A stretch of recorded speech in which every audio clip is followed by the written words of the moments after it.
নবীজি কিরকম মানুষ ছিলেন আপনারা অনেকে জানেন। অনেকে মনে করে যে নবীজি খুব কঠোর মানুষ ছিলেন।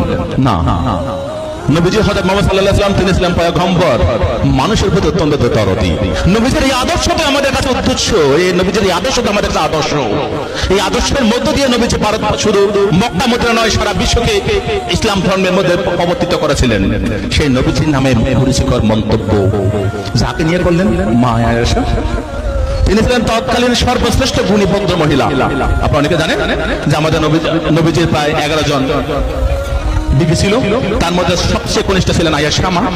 এই আয়েশা ছিলেন সবচেয়ে জ্ঞানী এবং গুরুগম্ভীর ভদ্র মহিলা, যিনি পবিত্র আল কোরআন নবীজির পরে এই ভারত মক্কা মদিনার মধ্যে তিনি আল হাদিসকে তিনি রপ্ত করেছিলেন এবং সেগুলো প্রচার করার দায়িত্ব নিয়েছিলেন সেই মা আয়েশা।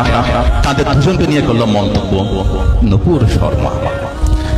ভাবনাটা হচ্ছে একটাই, ওরা জানে যে মুসলমানদেরকে যদি কোনোভাবে আঘাত করা হয়, যখন সিএ হলো আমরা আন্দোলন করলাম, এনআরসি হলো আমরা আন্দোলন করলাম তার প্রতিবাদে, বিভিন্ন সময় যখন বুলডোজার চালালো আমরা তবু শান্তিপ্রিয় আন্দোলন করলাম, তখন তারা দিলটা মারলো একদম নবীজির গায়ে, যাতে পুরো মুসলিম জনতা যেন কেঁপে ওঠে।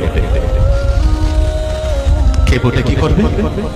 তাদের একটাই লক্ষ্য, হিন্দুদের থেকে মুসলিমদের আলাদা করা,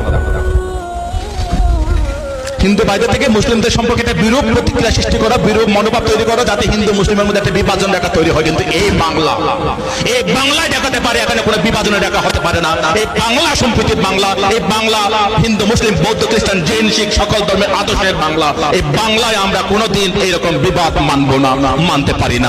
আমরা সবাই লাইক কমেন্ট চাই না, ভালো লাগলে দিন প্রচারের স্বার্থে শেয়ার করবেন, সাবস্ক্রাইব করে পাশে থাকার চেষ্টা করবেন।